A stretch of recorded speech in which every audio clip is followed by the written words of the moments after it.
Hello student, आज हम पढ़ने जा रहे हैं बीए फर्स्ट ईयर के लिए पॉलिटिकल साइंस। इसमें हमारा टॉपिक है मौलिक अधिकार व नीति निर्देशक तत्व।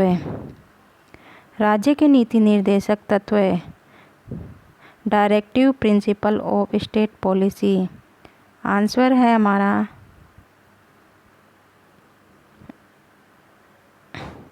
किसी भी स्वतंत्र राष्ट्र के निर्माण में मौलिक अधिकार तथा नीति निर्देश महत्वपूर्ण भूमिका निभाते हैं। राज्य के नीति निर्देशक तत्व जनतांत्रिक संवैधानिक विकास के नवीनतम तत्व हैं। सबसे पहले ये आयरलैंड के संविधान में लागू किए गए थे और ये वे तत्व हैं जो संविधान के विकास के साथ ही विकसित हुए हैं। इन तत्वों का कार्य एक जन कल्याणकारी राज्य की स्थापना करना है।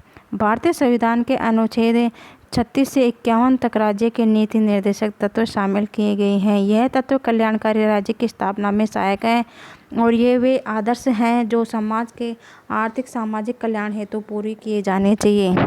प्रकार है इसमें गांधीवादी तत्व। अनुच्छेद 40 ग्राम पंचायतों का गठन। अनुच्छेद 43 में कुटीर उद्योगों को बढ़ावा देना।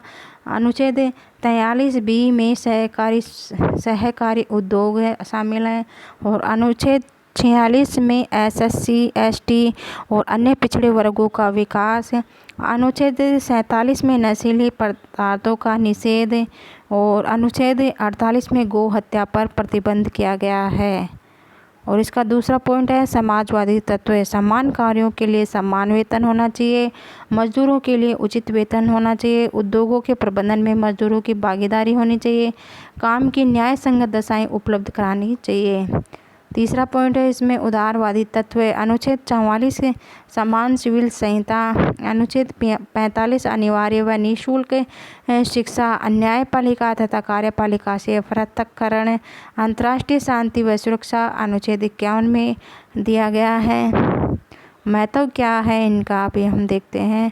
DPSP मूल अधिकारों के साथ मिलकर समग्र लोकतंत्र की स्थापना करते हैं। नीति निर्देशक तत्व सामाजिक आर्थिक लोकतंत्र को बढ़ावा देते हैं तथा मूल अधिकार राजनीतिक लोकतंत्र को बढ़ावा देते हैं। DPSP राज्य के लिए आदर्श हैं। ये सभी सरकारों पर समान रूप से लागू होते हैं। इस कारण सरकार बदलने पर भी नीतियों में भी एकरूपता बनी रहती है। DPSP सरकार के लिए पथ प्रदर्शक का कार्य करते हैं तथा कल्याणकारी राज्य की धारणा को बढ़ावा देते हैं। DPSP संघवाद को बढ़ावा देते हैं और इनके कारण केंद्र व राज्यों की नीतियों में एकरूपता बनी रहती है। चाहे वह किसी भी विचारधारा की सरकार बने, वह DPSP को ध्यान में रखकर ही नीतियों का निर्माण करती है। इससे विवाद की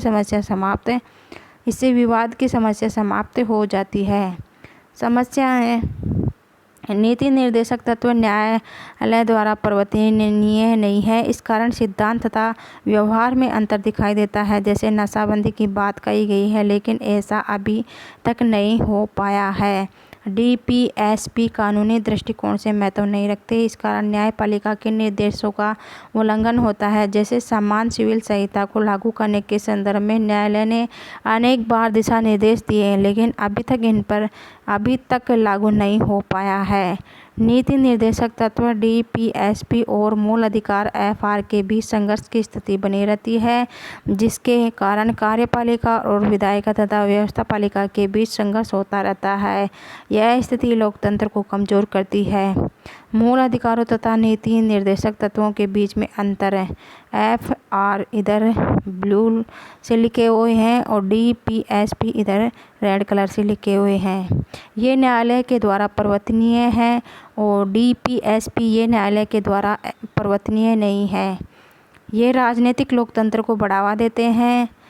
DPSP ये सामाजिक आर्थिक लोकतंत्र को